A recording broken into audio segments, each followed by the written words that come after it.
Yes. Supervisor Frost? Kennedy? Natoli? Peters? Cerna? And you have a quorum. If everyone could please rise and try and find a flag. We'll pledge. I pledge allegiance to the flag of the United States of America and to the republic for which it stands, one nation, under God, indivisible, with liberty and justice for all. All right, thank you. Just a note on procedure this morning. I have asked our clerk to go ahead and read all of the statements ahead of the meeting. It's just going to be simpler since we're doing this on the phone this morning, as well as any public comments where the commenter has requested that their statements be read into the record. So with that, Flo. Mr. Chair, can I this is Don, just real quickly, so is this being live streamed? You're going to read in the record, but understand some people are trying to get in. I've already called my office and saying they can't, it's saying it's not available. So we need to check that, be sure that it is available to folks. So. Right. It's available now, Mr. Natoli, because we've gone live. Okay, I'm sorry. Okay, I just get the calls already in the office. Okay, thank you. Okay, that's it. Okay, let me go ahead and read the statement.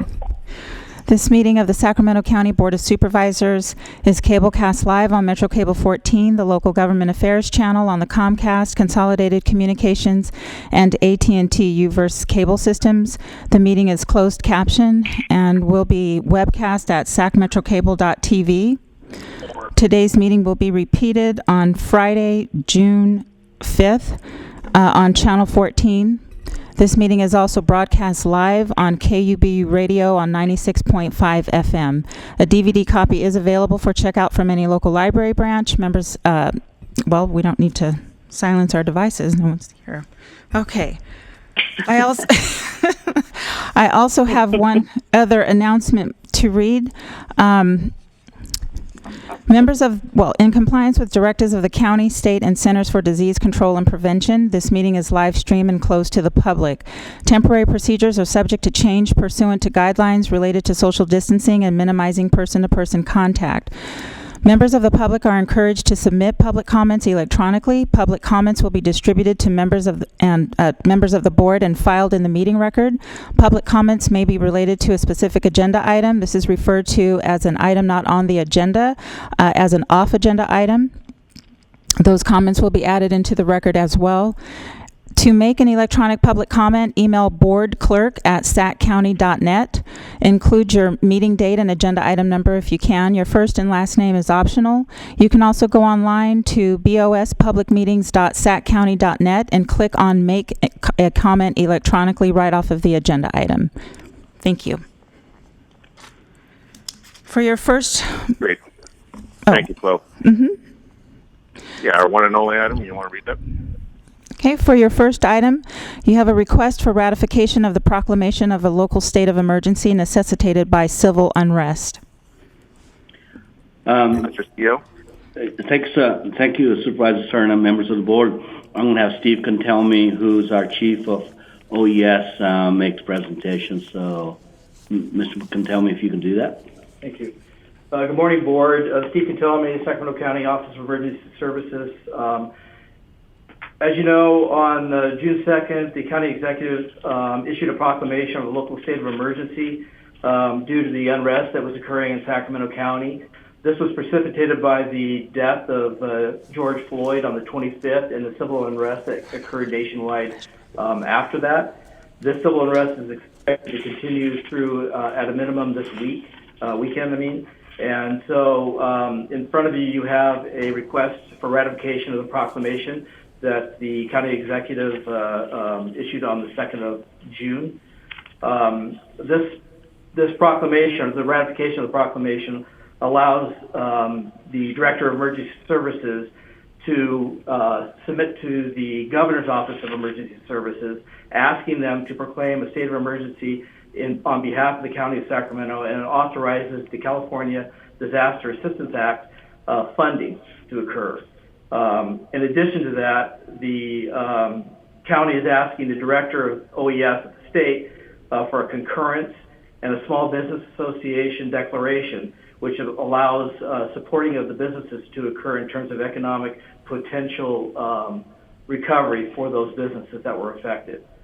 So in front of you, you have the ratification request. I would recommend that you go forward and sign that ratification, and I'd be happy to answer any questions you might have.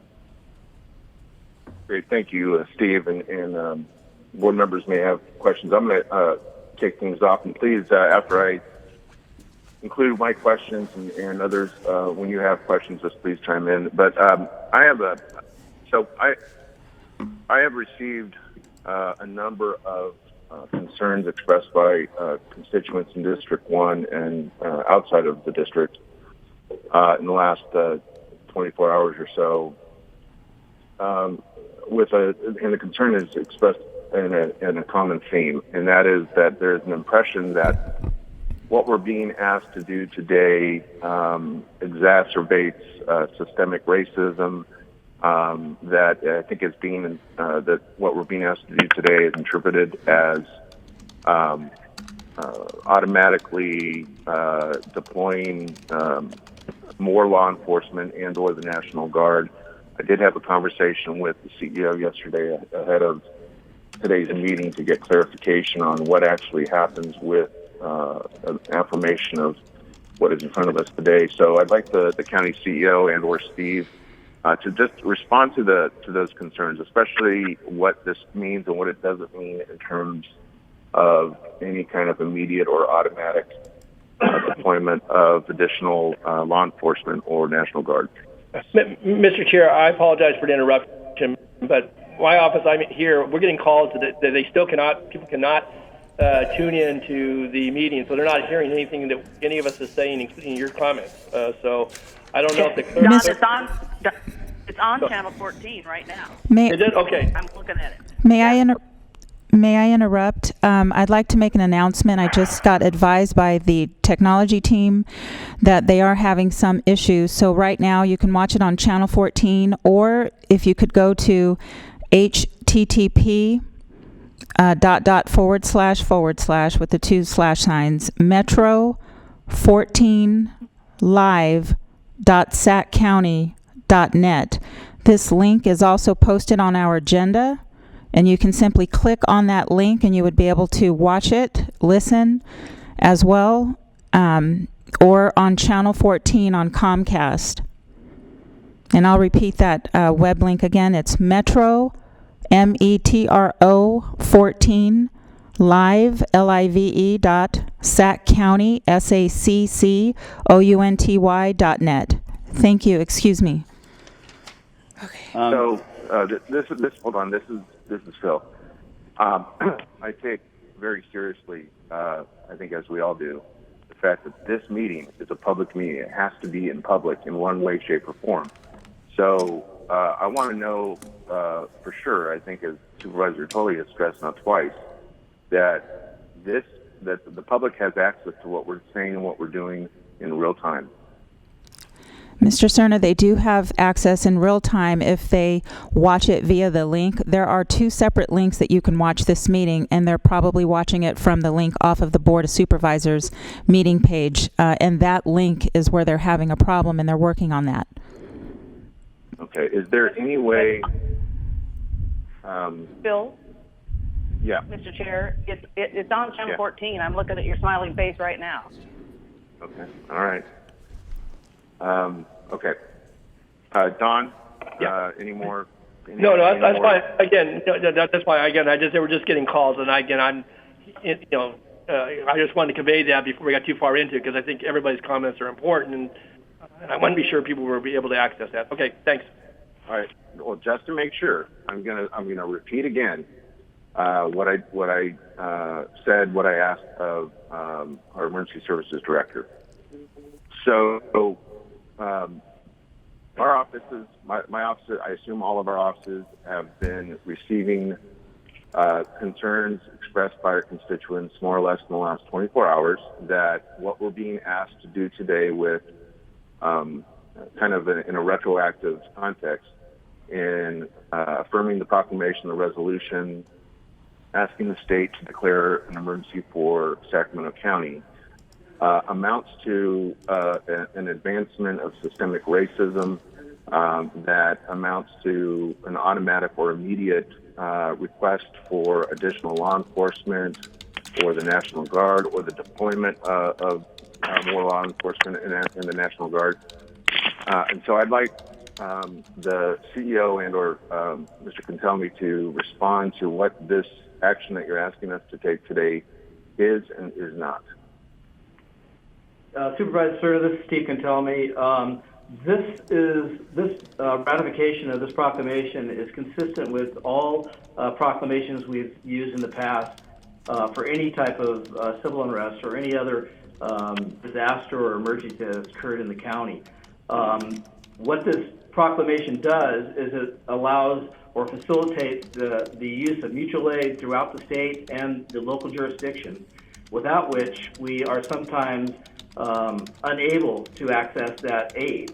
So if there's a need in the county, whether it be resources in terms of personnel or equipment or materials, that type of thing, without this ratification of the proclamation, we may be limited in our ability to get those items. So okay. I would highly encourage you to look at that. None of these actions prohibit peaceful protests. So that's not what I'm asking respectfully. What I'm asking is whether or not either the proclamation or the resolution or both amount to an immediate or automatic deployment of additional law enforcement and National Guard. No, it does not. And Supervisor Serna, Nav-Gill County Executive, it does not. To amplify what our OES chief is saying, that this is not deviating from any time we've declared an emergency. And typically we do this when we feel that we do not have any service personnel or equipment or facilities that can handle the issue we're facing. It gets us in a situation with mutual aid with the state, and as Mr. Cantelmi said, that we can access resources up and down the state to help us with it. And also it allows us to access into the Small Business Administration, help the local businesses. In no shape or form does this get us into a curfew. That's one of the concerns we had heard. Doesn't do that, does not get us into any police action. It's strictly for us to get resources. And when the county is spending funds on this, we do not have this budgeted at this point, and this allows us to access funding from the state if this so deemed so. The governor's office deems that it's appropriate to do it, and if they do concur with if you ratify today and the governor does concur, then it does open up mutual aid and resources for it. It does not have an impact on police, National Guard. That's not what this action's about. Okay, that's helpful. I've taken very seriously the concerns that have been expressed, very emotional concerns in light of recent events and what's been affecting the country. And so I don't take those concerns lightly. What I'm going to suggest, and we'll get, and after I make my suggestion, we'll go alphabetically to the board members for their statements or questions or suggestions. But what I would like to suggest, and I will suggest it vis-a-vis an email that you all will receive shortly that will be addressed to Mr. Gill, board members, Lisa Travis, our clerk of the board, and to Steve Cantelmi, is a additional whereas in the resolution that makes expressly clear exactly what you just said, Mr. CEO and Mr. Cantelmi. And that whereas would be something to the effect of the following. Whereas nothing in this resolution shall constitute authorizing the automatic or immediate deployment of additional law enforcement and or National Guard in either the unincorporated or municipal areas of Sacramento County. Now, the operative words there are automatic or immediate. Furthermore, nothing in this resolution shall constitute an immediate intent to declare a curfew. So I appreciate, Mr. CEO, the fact that you also pointed out my concern about any automatic or immediate intent to declare a curfew. But I think if we add this whereas, which is, we all know whereases are statements of fact, and you just mentioned that both the intent not to automatically deploy law enforcement and National Guard and not to automatically declare a curfew are statements of fact, I think we'd be doing ourselves a service to our constituents by making that expressly clear in the resolution. So I'll be sending that shortly. With that, I will go to Supervisor Frost. I don't have any questions at this time. Are we going to hear public comment or? Well, I would like to give you an opportunity first, everyone an opportunity first to ask questions of staff. If you don't have any questions of staff, I do not have any. I don't have any questions at this time. Okay, very good. Thank you. Supervisor Kennedy? No questions at this time, thanks. Okay. Supervisor Antoli? Yes, just to follow on then and be clear. So the proclamation that, Nav, you issued 2 days ago, we're being asked to ratify that in its entirety, and I understand Supervisor Cerna is going to be submitting additional whereas to that. The wording in the proclamation, again, that was done under, obviously, authority of U.S. County Executive when we weren't in session, but so there's no changes to that because some of the whereases, if you read down through this, and again, I don't want to parse this too closely, but certainly in light of the feedback we've received from a variety of viewpoints on this, is that, and I understand that this will assist us with certainly damage claims and also for resources may be expended to address certain situations. But I think if I read the wording, and maybe this is standard wording, but this isn't like a natural disaster where we've had floods or a severe freeze or a fire or something of that effect. This is obviously of a bit of a different nature, nonetheless. Okay, so I understand that we're still having difficulty transmitting this. I just got a note. Flo, did you need to weigh in on this before I say any more? I'm sorry. What are you asking? That are we on the broadcast? I just got a note from a staff member that said that we needed to pause on this. No? Just continue? We're good to go? Can you just give... It's on television. It's on television. Okay. I'm looking at Don now. Okay. Okay. All right. Very good. I just got a note from a staffer. So, all right. So I guess my question then, I'll go back to it, is that on the in some of the wording here that the aforementioned conditions of extreme threat to the public health and safety warrant necessitate Mr. can tell me in this case to proclaim the existence of the local emergency, and that we're likely or have been affected by a public calamity, and that we draw upon these conditions would be beyond the control of our county for services, personnel, equipment, facilities of Sacramento County. I guess and maybe that's standard language, but I want to just have a little understanding. So maybe this is for Ken Tell Me or for Mr. Gale to offer a little bit of explanation behind the language that's contained in the. And again, that was your proclamation. Now we're being asked to ratify, as I understand it. That was my question first, and then secondly, just a little bit of background on the. Yeah, I want to have Steve weigh in. I think part of this is that what we're asking you is that we are going retro on it because those situations existed when we were asking back to last weekend, and then we're bringing it forward. And there is cost that City of Sacramento, other folks have incurred with what happened over the weekend. Our intent is with this proclamation, your ratification, is to provide the assistance to City of Sacramento for whatever economic losses businesses had and whatever resources City of Sacramento had to expend to manage the situation.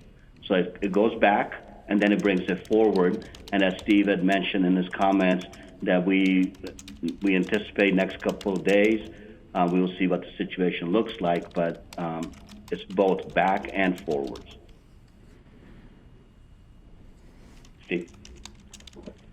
Don, did that answer your question, or do you want me to? Just maybe just a little further elaboration. I mean, again, I appreciate Nav's explanation, but because this may have a little bit of past tense to it, but I want to just, if you could clarify. Steve, anything from your perspective, please. Yeah, when this was drafted, it was drafted at the time when a lot of the violence was occurring, and so and the intelligence that we were receiving indicated that it was going to continue, and that intelligence still continues to say that. So without a crystal ball, we don't know exactly what will take place. We're hoping it won't happen, but we included that language just to capture what did actually occur and what we're anticipating based on the intelligence to continue. Okay. That explains kind of, again, the nature of the wording here. And I guess just it brings me to one other question, is if the board is ratifying this, not to dispute anything you just said about the intelligence and certainly what may be anticipated by those who are monitoring this very closely, should we have more currency to this? Because this was, this obviously what reflected, the circumstance in time and certainly a bit of a historical background over the past week or so. But should there be, in addition, obviously Phil has proposed something, but should there be some additional currency to this or not if we're actually ratifying this? And again, certainly Nav, you have those authorities. So I guess that's maybe a question for Nav, Steve, or Lisa, I guess. Yeah. Let me see if I can address that, Don. I think the nature that we wrote, we wanted to make sure that stuff in the past we had that the governor and the governor's office understands why we're asking. There is a statement in there that as this moves on, the conditions that are likely to be beyond the control of services, personnel, equipment, and facilities of Sacramento County, we use that in a very broad term. So that's kind of bringing it to whatever happens going forward. We still need the assistance. Okay. Assistance in regards to financial assistance or potentially to call upon for additional assistance in the event some other... So it's financial, could be for facilities, it could be for mutual aid going forward, damages that might happen. So that's what we are capturing with that. Okay. And so one other thing that the declaration in the last further proclaimed that it says that this would expire in 7 days, but if we ratify it, then this is good for 60 days. Is that the distinction? If I'm reading that correctly in the last two. That is correct, Don. Okay. And the reason why we're asking for it, just I think, is that we do anticipate it's going to take. If things continue, we want the ability, particularly for City of Sacramento, is the one that's been hit the hardest on this, for their businesses and for City of Sacramento to assist them in recouping whatever they need. As you know, under OES, we become the operational area, and the cities come underneath us at that point. So we're trying to assist City of Sacramento, too, as we go forward in recovery for their businesses and recovery for whatever activities they have to do regarding this protest. And whatever financial or facilities they might need is to make sure that they have whatever they need to handle the situation. I would also also add that at any time, the board or the county executive could end this proclamation. So if 2 weeks from now there was a decision by the board or the county exec, we can end the proclamation, or we can let it expire in 60 days without any action. Okay. So on that, though, that it allows a two-part question, and I'm just wrapping up here. But so it allows folks in both the unincorporated and the incorporated areas to claim for damages because it covers the entirety of the county. That's correct, Don. Every community Incorporated and unincorporated, this applies to everybody. And there has been reports of damage in other locations, including the unincorporated area of Sacramento. No, yeah, I appreciate it. I was aware of that. And then I guess just the last part of the question then. So, and you touched on this, the last sentence in the proclamation or declaration that was signed by UNAV and asked to be ratified here said that the County of Sacramento shall review the need for continuing this local emergency at least every 60 days and shall terminate it at the earliest possible date the condition or conditions, in parentheses, warrant. So under this, now that if we act in the affirmative here and declare this, then does it require the board to take that action, or again, are we translating this that NAV, you have the authority on your own to terminate, or does it require the board to get back? It will be something I'll bring it back to you. So what if, and again, just anticipate, we have a recess here in a couple of weeks, but we're not in session, and but this continues to be in play, but there's no longer a need for it from that judgment's made. Then would you intend to call us back into a special session to terminate it? I think if I understand the question right, is that at that point, if there's no need for it, and we can have a special session of the board like we're doing today, or we just let it expire. Yeah. Okay. All right. That's all I have right now. Thanks, Mr. Chair. Thank you. I just wanted to, before we go to Ms. Peters, I just want to make a point about accessing the meeting, because I'm receiving a text message, at least from one person, that says I can't access it. And again, I hate to beat this horse, but as long as we're going to continue to get concerns expressed about accessing the meeting, I'm going to speak up about it. I just want to point out that you can go to the Metro 14 Live web page, which I believe our clerk mentioned the website link earlier. You can go to the live streaming audio at the bottom, and that way you can actually Mr. Cerna, Mr. Cerna, we have an update, and that live stream is also down at the moment. At this time, the only access is on channel 14 via a television. Okay. Hello? I'm in front of my computer. I know Ms. Peters is watching and can hear it, but I go to my computer, and it's not there. So I don't know what's going on. It's on channel 14 via a television at this time. Okay, I just got a report. I just got a report that the Flo, yes. This is Nap. Do we need to take a recess to figure out what's going on? Could we please take a recess? Yeah. All right, we're going to stand in recess until we figure out these technical glitches. And I would also like during the recess for people to the right people to find out when Mr. Natoli's comments were missed or not broadcast, or when mine weren't, so that we can repeat them if necessary. All right, we will. What do you think? 30 minutes? How long, Flo? Can we start with 30 minutes right now? And if I get a report from them, the technology team is working on this as fast as they can to resolve the issue. I understand. So, are you saying 30 minutes, or is that what you were? An hour. Phil, let's do this. Let's check every 15 minutes, and let's see where we are at that. I would like a 15-minute text message to update me as chair, please. Perfect. Thank you. All right, we stand in recess. Thank you.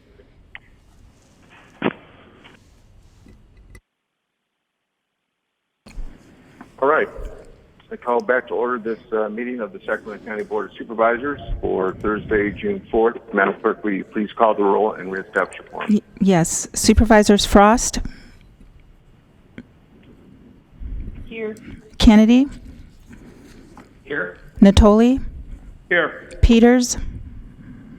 Here. Cerna? Here. And you have a quorum. Okay, Madam Clerk, can you please acknowledge the fact that we do have access for the public now via live Yes. stream? And, Yes. TV and audio streaming? Yes, absolutely. We are now back up on the web, on the internet. If you want to watch it live stream, you can watch it at metro14live.saccounty.net, or you can watch it at www.youtube.com with a / the word watch, a question mark, the letter V like Victor, an =, the letter P like Paul, the letter I like ice cream, P as in Paul, and then the number 4, the letter G like George, the number 9, the letter T like Tom, R as in red, X like X-ray, V like Victor, and the number 0. Okay. And you can also watch this on channel 14 on the Comcast or AT&T cable systems. All right, very good. Thank you. And I apologize to everyone watching and or listening for the clunkiness of this morning's meeting, but such is the case with pandemic, where we're trying to minimize contact by being in chambers with one another. So I appreciate the public's patience and understanding as we try to work through these technical glitches. As I mentioned, and as others on the board mentioned previously, it is of the utmost importance that the public have access to their county decision makers and have the ability to petition their county government and hear in real time and watch in real time any and all public proceedings. And so if we have another failure of the ability of the public to watch and listen, I will, as chair, again interrupt the meeting, and we will again take a break until the problems are fixed. My understanding from the CEO, having them during the break, was that we did lose our stream at about the time that Mr. Cantelmi, our emergency services director, finished his comment, and then I asked some questions. So I'm going to repeat my statements and my questions. I apologize again to those for being repetitive, but again, it's important that the public hear everything that we're saying and doing today. So I'm going to go ahead and do that now. And then we'll go through the order of supervisors for their questions and comments. I think I understand those that don't have questions or comments of staff, and then we will go to public comments as well. So my question and concern, as I expressed to Mr. Cantelmi and our CEO, Mr. Gill, is that our offices have been inundated with emails and other forms of communication indicating that there is a lot of consternation and concern across the county, a lot of it in the district I represent, about our anticipated action today to affirm the proclamation and the resolution asking the state of California to declare a state of emergency for Sacramento County. And the theme of the communications has been clear, that there is a concern that this action, this expected action, will somehow advance racial injustice and systemic racism. And I think given the events, not just of the past few days, but several years now, decades, we understand that the issue of racism, institutional racism, systemic racism, is a serious one. And so I want to treat it seriously here today in the context of what we're being asked to consider. My interpretation of some of those constituent communications is that there is concern that what we're being asked to do today will amount to an automatic and an immediate deployment of additional law enforcement and/or National Guard to the unincorporated county. And furthermore, that the concern is also about this amounting to an action to declare a curfew for the unincorporated county. And so my question to Mr. Cantelmi is, and Mr. Gill is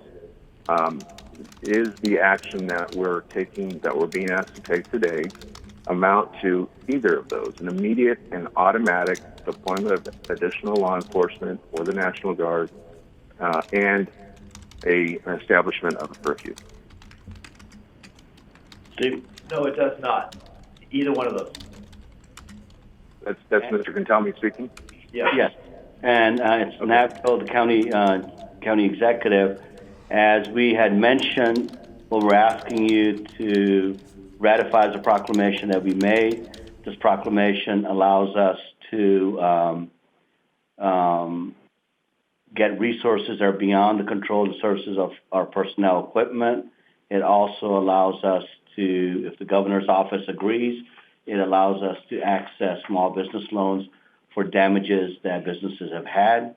And what we're also asking for is any reimbursements that our unincorporated communities or incorporated communities, including City of Sacramento, that they have sustained since the peaceful protest that started, and some of it ended up becoming violent.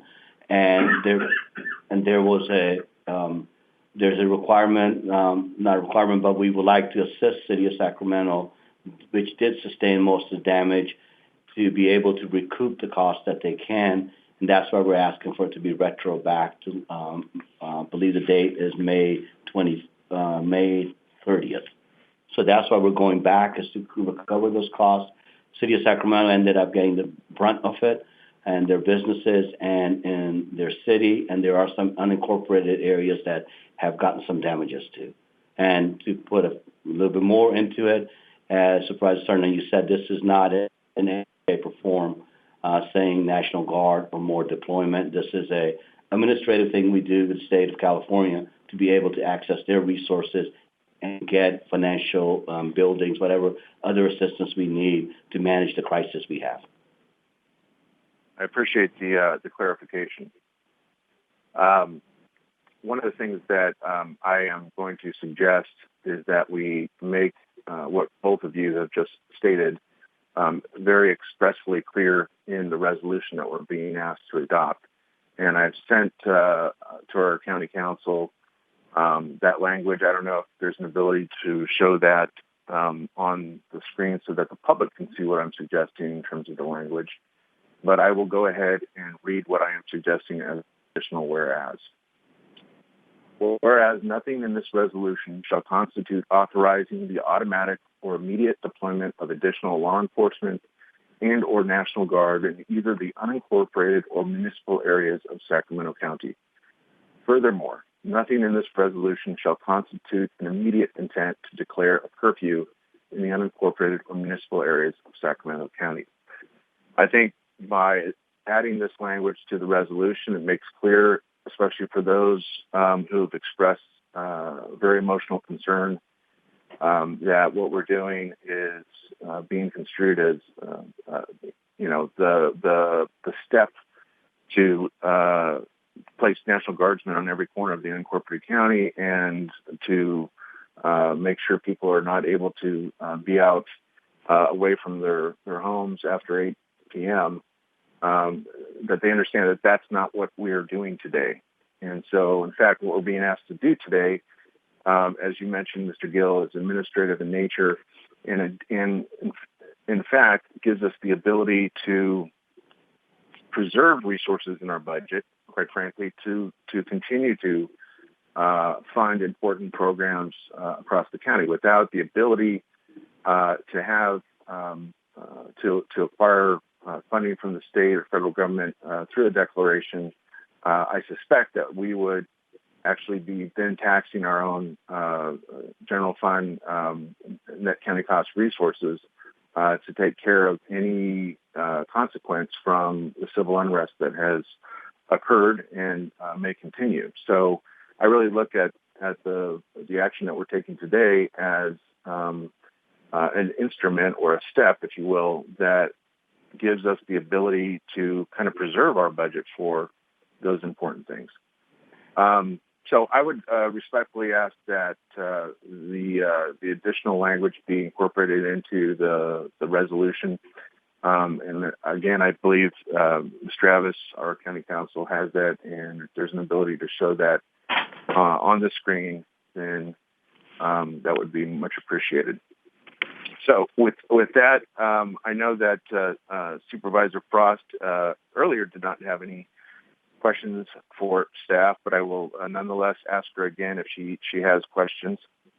Ms. Frost? Not at this time, thanks. Great, thank you. Supervisor Kennedy? Nope. Thank you. Supervisor Tully?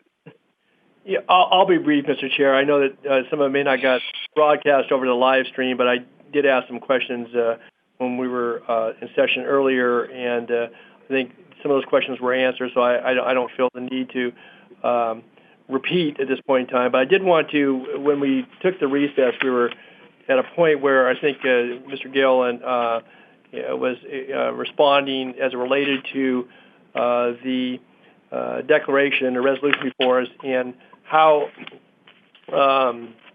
again, we're being asked to ratify his proclamation and then pass a resolution here, but I wanted to be clear about, and maybe we can, for sake of, I think, explain for those who may not have been able to tune in earlier, the length of term of this declaration, recognizing, I think, some of the clarifications the chair has brought forward, both in his comments, but certainly in responses from Mr. Gill and Mr. Cantelmi. So, now, if you wouldn't mind, I think you understood my question previously, and we're responding. Okay.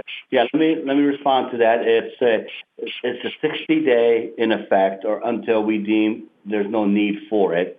And while we were having our conversation, is that the county executive does not have the authority to pull it back because it went to the board. We'll have to come to you, and in that case, we'll have if board not in session, will be a special one. But what I was going to further continue when we took the break was typically we have 60 days on it, and this is a little bit different kind of a proclamation. With disasters, we have found that some of the damages that happen to properties, it takes us some time to get them all tabulated and provided to the state and to the feds. That's why we keep the 60-day period, not necessarily say that there's an emergency per se, but is to assist municipalities, ourselves, and businesses to get the claims in within those 60 days. Sometimes in the first brush, they might not see what was damaged. It takes some time. That's the logic behind why we keep 60 days in there. And that's why if we see that we're able to tabulate everything, we can let the emergency expire. But the 60 days is not necessarily, it's more for us is to recoup the cost for the businesses and government. I appreciate that, Nav, and I think that was one of the distinctions, at least I pointed out in my comment, that typically our declarations and proclamations of local states of emergency have been as a result of more natural disasters, i.e. floods or freezes or, potentially fires and those types of things. And in this case, obviously, there's been damages that have accrued many millions of dollars to potentially, I guess, to businesses and to other facilities and buildings and, throughout the city, but also in the unincorporated area to some degree as well, and maybe in other cities. So it allows for claiming under that 60-day window. But I think, again, with floods and other such disasters, it may not be as well known until you do the assessment and things dry out and so forth. So I think it's important. This is an important distinction, and maybe it goes to what the chair's comments were relative to, what is authorized under this and the intended purpose of it. Again, in keeping with previous emergency declarations and proclamations this county has put forward over the years. But also recognizing the element here that is very distinctive as it relates to the civil unrest component, and I think people's concerns about how we as a community, address those issues under the authorities both of the county executive, but certainly the board of supervisors, the city council, the sheriff, and other law enforcement personnel, and others who are in positions of responsibility. So, you've answered my questions, and I do think that. Yeah, if I, sorry to interrupt, sir, but if I could just make one more point on the 60 days, I just want the board to be aware, as you know, you've seen the damage that City of Sacramento has sustained. And it's going to take them some time for the business owners to get an assessment on how bad the damage is and what is it going to cost for them to bring their businesses back. So it could be that we could be coming back to you within 60 days and asking you to extend it merely so that they can keep getting their cost to us so that we can pass it on so that they can get reimbursed. So that will be the nature if we come back to you, will be to keep small business and businesses to recoup the cost they have. As you know, sometimes it does take a month or 2 months to get an assessment, what would it cost, and how to come back. So I just want to put that out there so that if we come back, it's not that we think there's a danger or there's anything of that nature. It's more to help recouping in the costs. And I think now to that point, maybe narrowing that window, not so much a window of time, but I think just that you've stated it, because obviously this proclamation and the resolution embody references to national as well as obviously local events in actions that have occurred over the last week or last several days. And I think it's important that in the event, to your point, if that were to come back, that, again, it'd be really clear that certainly it may reference the previous resolution or proclamation, but also the purpose of it, which I think, again, if you just took the title, this local state of emergency, and I think, if people didn't read down into the text, and even if they did, they may have a different takeaway, as I think has been stated here.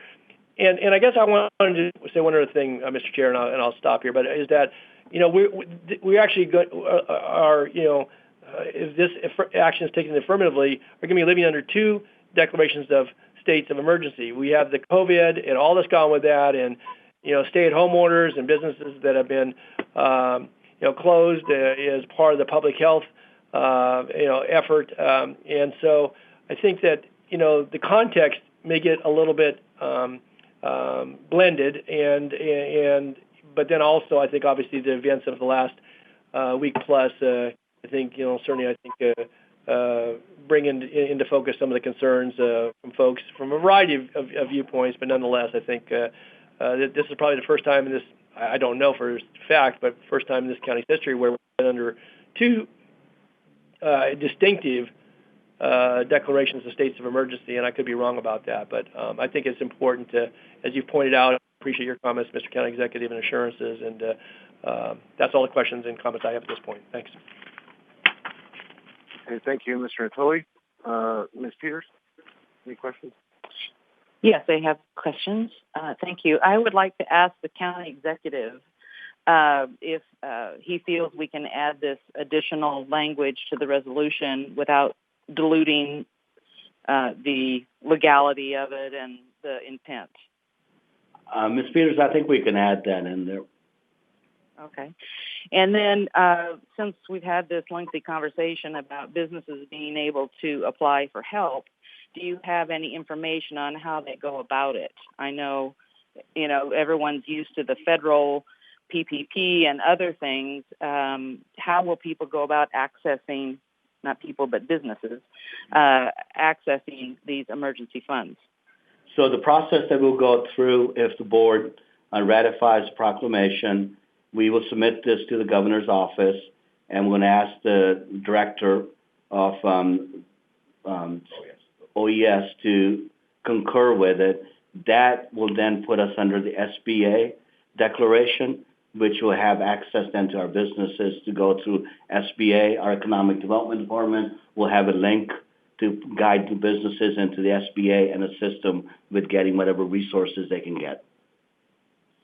Okay, so as soon as the governor's office of emergency services approves our declaration or proclamation, then we will have a link at economic development to be able for people to be able to access. Correct. And it will be able to go back to May 30th. So that's a very important date for us because that's when City of Sacramento started seeing the damage to their commercial center. It will allow City of Sacramento, will work with their economic development to make sure that the businesses, we all cooperate to assist them with whatever need they need. And whatever's happening in the unincorporated, we will handle that. If there have been damages in other cities, we will offer the same assistance to them. Okay, thank you very much. That's all my questions. Mr. Chair, I have one additional question. Yes. If I could. You go ahead. Yes, just my question, and maybe this is for Lisa, and I think it's understood, but the resolution information in no way impede or interfere, quash or people's rights to peaceably protest. Is that correct? Yes, that's correct. Okay, so obviously those are constitutionally protected rights, but I just wanted to be clear because I know some of the correspondence that we've all received, I trust, is, people have portrayed this as being a resolution that would somehow interfere with that. And again, I understood that, but I wanted to make sure the question was asked because a lot of correspondence has been around that. So, okay, thank you very much. That's all I have. You're welcome. Thank you, Mr. Tully. So before we go to public comment, I know there's a lot. Mr. CEO, I would like to suggest, and perhaps you're already ahead of me on this, that because of the obvious, very sensitive nature of at least the public interpretation of what we're doing today is omnipresent right now, and something that's still very raw in light of what's transpired in the last 10 days or so. I would suggest that, as we have done regularly with issues that have drawn a lot of public interest in front of the board, we typically do, I think our vernacular these days is we typically put out a news story. Yes. About what action the board has taken and what does it mean for the residents of Sacramento County. I think it would be very helpful if after today's actions, we carefully craft that news story so that the public is very clear on what action we took, what it means, and what it does not mean. Because I just think there's a lot of confusion out there about what we're being asked to do, and I think it's incumbent upon us to make clear as best we can for the public exactly, precisely that we do here in the course of an open public meeting, albeit a little different because we're not there in person today. But I think the residents of Sacramento County deserve that. Absolutely, we're working on it. Okay, very good. Okay, procedurally, I mentioned at the outset of the meeting when we started at 9 a.m. this morning that I have asked the clerk of the board to address the public comments. And I know, again, that we've received quite a few. In fact, we received quite a few just since we commenced today's hearing. So with that, I will leave it to our clerk of the board, Ms. Evans, to make some comments and read into the record any and all of those public comments that have specifically asked to be read into the record. Okay, so we've received approximately 420 comments, and right now I have 4 that have requested to be read into the record. They're still processing another approximately about 90 right now. Okay, so your first comment comes from Sierra Weisker, and she says, "Hello, my name is Sierra Weisker, and I have lived in Sacramento for my entire life. I stand in solidarity with the protests happening downtown. If you make a police state, you obviously have no idea what we have been chanting in the streets outside of your homes and offices. Are you even listening to us? In order for this to go away, you must, one, create an emergency meeting to proactive and address the underlying issue that got the county to this point, a system based on racism, not an emergency meeting to create a police state. County leadership needs to call out the real issue that has led to our community outcry and protest. County leaders need to name the problem as systemic racism in our county. And 3, county leadership must fund community programs, health, youth, community development, and defund law enforcement. Thank you if you took the time to read this. At least you lifted a finger to read this, right? Perhaps the rest of your fingers work and you can go back to writing legislative policies the people who put you in power are losing their voices and eyeballs to rubber bullets for. Next comment is from Robin Ares. Please read this out loud. First off, I shouldn't have to ask you to read this out loud. If you are not going to provide the means for public comment to be audibly heard, you should be reading them so that everyone can hear what is being said. Supervisor Cerna and Supervisor Frost, where is the public's access to have their voices audibly heard in front of our county's decision makers? We have been asking for this for 2 months now. Supervisor Frost, you told your constituents, myself included, that you were working on this. Why is not a simple phone line at minimum or video conferencing being set up? The technology is there. We are in the capital of the most populous state in the country, and we don't have the ability to come and publicly speak audibly to county representatives. You are suppressing the voice of the people. It would seem you do not want the voices of the people to be heard. Please do not approve a local state of emergency. We do not need a military presence in the city of Sacramento, and we certainly don't need it all over Sacramento County. If our city and county officials would deal with the root of the issue, we would not be in the situation we are in. It is time to defund the sheriff and invest in our communities. You continue to spend over half of the county budget on law enforcement that does nothing but show their lack of care and concern for those in their custody and those in our community. They participate in racial profiling, mistreatment, harassment, medical neglect, abuse, and murder, and yet you continue to throw money their way. You need to be investing in our community, not supporting the terrorists known as the Sacramento County Sheriff's Department. The protests in Sacramento are a direct result of city and county officials continuing to support an abusive police force. Adding the military into this mix will only continue to show your lack of resolve to invest in the development of our communities and create a police state environment. Vote no on this proclamation. Vote no on continuing to fund our abusive jail and the Sheriff's Department, and realign yourself with meeting the needs of our communities, especially our Black and brown communities of color. This is from Kean Bliss to the County of Board of Supervisors. As is apparently required in order for Board of Supervisors to hear my comment aloud with the American brand of so-called democracy, I authorize the Sacramento County Board of Supervisors to read my comment. The Sacramento County Board of Supervisors is voting on a statement of emergency to create a police state and deploy militaristic tactics to suppress protests in our county. While law enforcement already takes away more than half of our general fund from our community programs, programs for youth, programs for health, and programs for community development, it is also using this statement of emergency to open up taxpayer-funded government loans to affluent private business owners within downtown Sacramento who have already reaped more than 90% of the economic stimulus and support from local, state, and federal government during the COVID-19 pandemic. We do not want any more resources going toward law enforcement or corporations who continue upholding this racist system of white supremacy. Now is the time for you to take concrete actions to stop the killing of Black people in our communities. We urge you to, 1, call an emergency joint meeting of the City, County, and County Board of Supervisors to address law enforcement's response to the George Floyd protest. In that meeting, require the Sacramento Police Department and the County Sheriff's Department to explain the actions that have taken to end police-initiated violence and what they plan to do going forward. 2, immediately call for the budget meetings for City Council and County Board of Supervisors to begin the process of A, reducing spending on Sacramento PD and Sacramento County Sheriff by no less than 70% for fiscal year 2020-21. B, to develop permanent funding reduction strategies for the following 4 years. And C, reinvest all cost savings from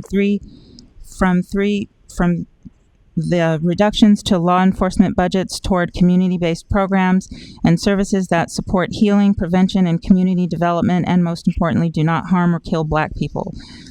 3, deny any and all funding request for expenditures from the CARES federal stimulus funds or any law enforcement functions or services. 4, refuse all political contributions from law enforcement unions and associations, including any non-monetary contributions or endorsements they offer. 5, reduce the Sacramento County main jail population below 50% of its capacity and stop all investments in the Sacramento County system, including any general funds used to expand the main jail with a proposed new tower facility. 6, immediately rescind any endorsements made by members of the City Council and County Board of Supervisors and publicly denounce the actions and conduct of Sacramento County District Attorney Anne Marie Schubert and Sacramento County Sheriff Scott Jones. 7, join together to demand the election of a new district attorney and county sheriff who are publicly committed to seeking racial justice, to ending mass incarceration, and to stopping the killing spree of Black people, and to be accountable to and transparent with the Black communities of Sacramento. These demands are not intended to make your jobs easy, nor are they intended to make you comfortable. Your power as elected officials is derived from the people of Sacramento, and your duty is to represent the common interest of all of us, not just the wealthiest individuals and organizations who provide you money. We need reconciliation, reinvestment, and visionary leadership that creates transformational budgets and policy outcomes to save Black lives. Now is the time for action.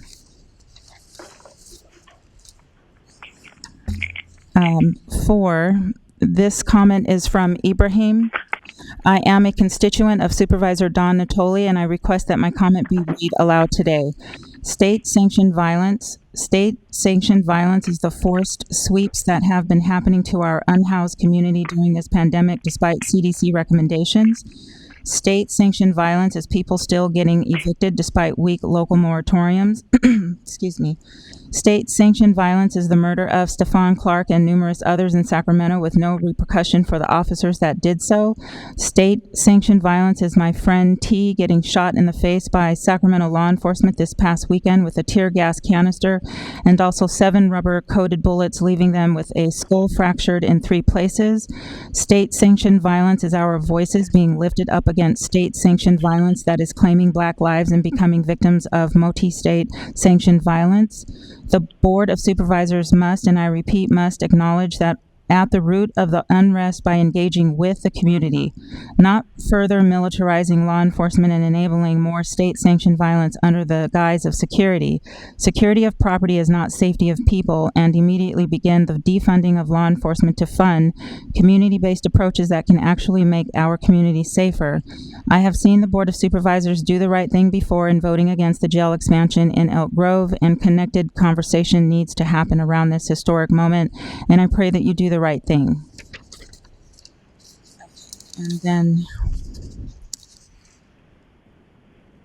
That concludes, that concludes that. I had another comment. I thought it was a 4th one. It's the same exact comment from Ibrahim. So that's 3 comments. So that concludes the comments where the. Okay, so that concludes the comments where the commenter requested that their comment be read aloud into the record, does it not? Yes, at this time. Okay, great. Thank you.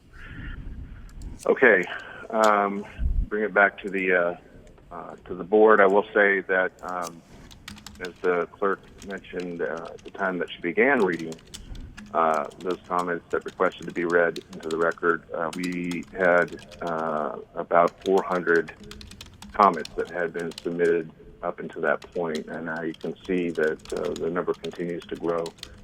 So I think that's obviously very telling that, again, the public is watching very carefully, as they should, and is obviously very interested in having their voice heard as we are asked to consider what's before us today.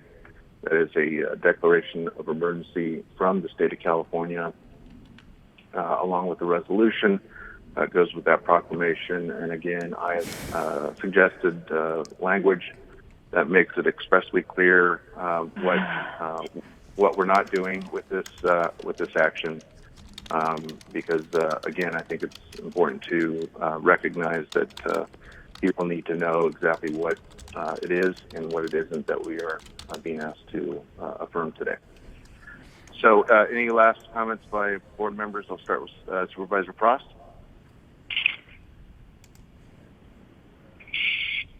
Yes, I just want to say that what happened to Mr. George Floyd on May 25th was deeply disturbing. I think it's eminently important that justice plays out, and the entire event deserves our utmost attention so we can ensure that this kind of thing never happens again. I want to thank the peaceful demonstrators over the past few days and those who have provided public comment today. Your voices do matter. It's helpful for us to know how you feel and know what your thoughts are so that we can better represent you. I support the proclamation for the local state of emergency, and I also wholeheartedly concur that an SBA declaration to provide loans and support for our businesses is important. I think we should do everything we can to help the businesses who are innocent victims in all this. And I also want to say I agree with Robin, who your public comment regarding us doing a better job or finding a way to improve the public comment process is point taken. We have been working on it. It's difficult. I don't know if our county executive can comment on maybe where we're at with all the stages of lifting the COVID stay-at-home directive so that we can get back to a more normal public comment process. Is there any updates on that you can give us, Nav?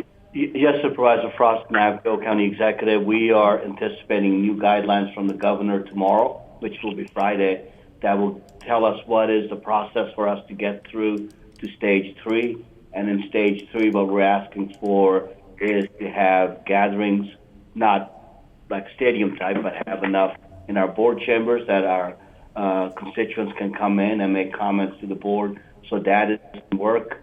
We anticipate that with the guidelines coming out, we will be working with the governor's office to see if we can get Sacramento County into stage 3 very soon. And so when they come, if they open the lobby, they could, in theory, come in and still, with social distancing, come in, give their public comment, and then leave. Is that the idea? That's one of the things we're looking at. We're asking the governor for assistance on having comments being made. Okay, great. And so I guess those are my comments. There's so much more that we need to do, and I think this is, this deals with the present emergency at this time, and so I just want to go on record as supporting it. And back to you, Chair Cerna. Thank you, Supervisor Frost. Supervisor Kennedy? Sorry about that, trying to unmute. Thank you, Chair, and thank you for your proposed language, which I support. My question is for Mr. Gill. Mr. Gill, are you there? Yes, sir, I am. Okay. So the action that we're taking today, if we were to take the recommendation, does it add one more member of law enforcement or the military by taking this action that currently isn't already deployed? No, it does not. Okay, so what this essentially does is just makes us as a county who is financially strapped right now whole in order to get paid for something that's already happening anyway. It helps the county, it helps the city of Sacramento, and it helps the businesses that have endured losses. Okay, thank you. Thank you, Chair. All right, thank you, Supervisor Kennedy. Supervisor Natoli? Thank you, Mr. Chair. I'll be brief. I certainly want to thank all those who weighed in this morning, a large volume of comments, and certainly I've had a chance to review many of those as we've been here in session as they were received, some of them recently as a few minutes ago. I do want to first indicate that I support the inclusion of the additional whereas. I think it provides additional clarification and hopefully a reassurance for folks who have certainly posed some questions as it relates to what action we're taking here today. I do want to ask one other clarification, though, and maybe it's unstated and assumed, but in the proclamation and resolution that's before us, Mr. Gill, this does not expand the authorities of you or the elected sheriff or the OES director beyond current authorities as it relates to, the language. Obviously, Mr. Cerna is asked to be inserted, included, but if it does, could you specify where it would give you additional, or the sheriff or anyone else that would be associated with carrying out the requirements in the resolution? No, it does not expand what we already have. Okay. Well, and I asked the question because, again, obviously concern about, who can make the call on the impact of a curfew, who can make the call on additional, support services, I guess, or resources being called upon to assist, because those points are referenced in the whereases, but they're not explicit. And so that's why I asked that, Nav, is that, and so any authorities you have, contract authorities or things that have been given to the county exec in his or her appropriate role, in case his appropriate role, and or, the sheriff or any other elected and or appointed. So let me just kind of answer it this way. Yeah. The authorities that have been vested in us, this does not expand any of our authorities. Under emergency, we do have some authorities where everything within the geographical Sacramento County request to go to the state comes through us. So that's additional authorities we have. That's in the nature to assist jurisdictions within the county in a unified system to petition the state for more resources. So that's what this gives us, a broader authority on that per se. Now for law enforcement, they already have the authorities that are vested in them. This thing does not give them more authorities in their law enforcement or police powers.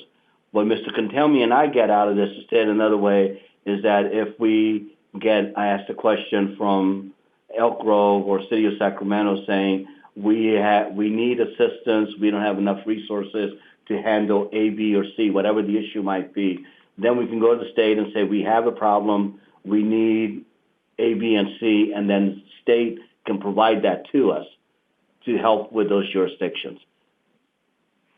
Okay, I appreciate that. Again, I just final comment then. So, and I believe I understood correctly. So it doesn't allow for additional authorities to suspend or impose whatever might be the actions that we contemplate behind that beyond what you've described, and obviously what authorities are already vested in, the offices of folks who are connected with the carrying out this resolution and the proclamation. That's correct. Okay, yep. Thank you. Okay, that's all I have. Thanks, Mr. Chair. Thank you, Supervisor Natoli. Supervisor Peters? I don't think I have any additional questions. I've already gotten them answered. Thank you. And I support the resolution and the addition to the resolution. Okay, great. Thank you. Okay, so just a few comments from me before we entertain a motion. I appreciate Supervisor Frost's statements earlier, and I think we can all agree that the broader issues that have been thrust in front of us as a very emotional reminder from now hundreds of people via email in the last day or so about systemic racism and the interest and need for local government, including the Board of Supervisors in Sacramento County, to stay focused on what it is we can do through our authority to set policy and to appropriate resources, to do everything we can to see that we are constantly keeping that at the forefront of our consideration no matter what we're doing. And I agree with that wholeheartedly. I would like to suggest, even though it's not part of our action today, to the CEO that he and I meet and discuss some of the suggestions that some of the commenters have made today that are kind of outside of the scope of what we're being asked to do specifically, but I think are no less very important for us to consider. But I'd like to meet with him in the near future to discuss the prospect of perhaps later in the summer or the year, or when we have the ability to have more people participate in chambers so that we can hear directly from them what we can do to address some of the concerns that have been expressed, again, about the broader issue of systemic racism in our community. So with that, I again will thank everyone who has commented. I too very, very disturbed and quite frankly, personally very upset to witness what happened to Mr. Floyd. And let's not forget, it's not just that instance, it's the fact that it's just the latest.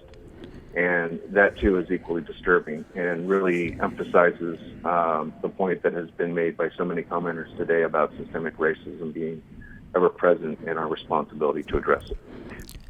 So with that, I will entertain a motion. Sue Frost. I'll move the item. Approval. Did I hear Sue Frost moving the item? Yes. Okay. Is there a second? Peter, second. Okay. It's been moved by Supervisor Frost and seconded by Supervisor Peters. If there's no further comment by staff or the board, Madam Clerk, will you please call the roll? Supervisor Frost? Aye. Kennedy? Aye. Natoli?